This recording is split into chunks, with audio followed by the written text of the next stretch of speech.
Good evening प्यारे बच्चों आज हमारे पास क्लास 6 एनसीईआरटी का मैथ्स का क्वेश्चन है जिसमें हमें पूछा गया in a right angle triangle the measures of the perpendicular sides are 6 centimetre and 11 centimetre find the length of third side.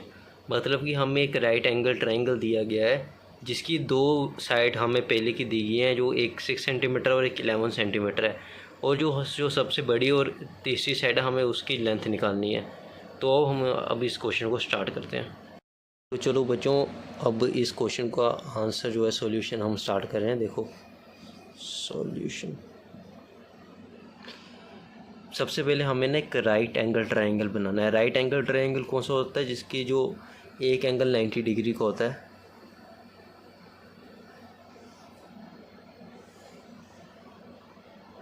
ये आ गया हमारा राइट एंगल ट्रायंगल। इसको नेमिंग दे देते हैं ए बी एंड सी, जिसमें जो हमारा बी है ये 90 डिग्री बना रहा है, तो हमारा जो बी है इसमें राइट एंगल बन रहा है।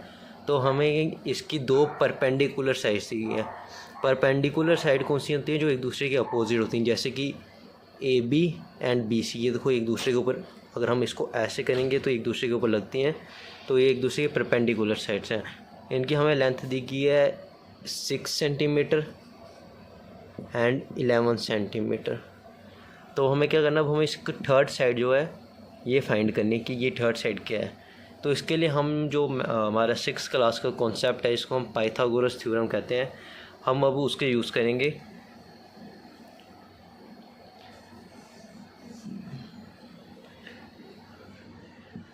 बाय यूजिंग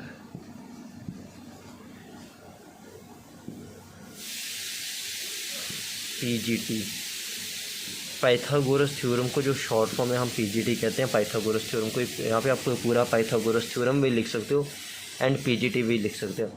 तो अब हम अभी इसे यूज़ करते हैं। पाइथागोरस हमें क्या कहता है? वो कहता है कि जो इसको कहते हैं हाइपोटेन्यूस, ये होती है बेस एंड ये होती है परपेंडिकुलर। तो हमें जो ये हमारी पीजीटी है यह कहती है कि हाइपोटेन्यूस एच ले रहे हैं, हाइपोटेन्यूस का स्क्वायर इक्वल्स टू परपेंडिकुलर का स्क्वायर प्लस बेस का स्क्वायर। अब हाइपोटेन्यूस क्या है? ये देखो हाइपोटेन्यूस ए और सी, ए सी का whole square equals to perpendicular का स्क्वायर। परपेंडिकुलर क्या है? A B. बेस होता है ना जो नीचे लगता है। जैसे समझ लो हम इसको ट्रायंगल को अगर धरती के ऊपर रखते हैं तो जो नीचे धरती के साथ कनेक्ट हो रहा है उसको बेस बोलते हैं। ये बेस है, और जो एक लेंथ टाइप होती है लंबाई, उसे हम कहते हैं परपेंडिकुलर या फिर लेंथ भी कह सकते हैं। और जो सबसे बड़ी साइड होती है उसको हाइपोटेन्यूस कहते हैं। तो हाइपोटेन्यूस हमारा ए सी है, परपेंडिकुलर हमारा ए बी है, ए बी का होल स्क्वायर प्लस बेस क्या हमारा बी सी, बी सी का होल स्क्वायर।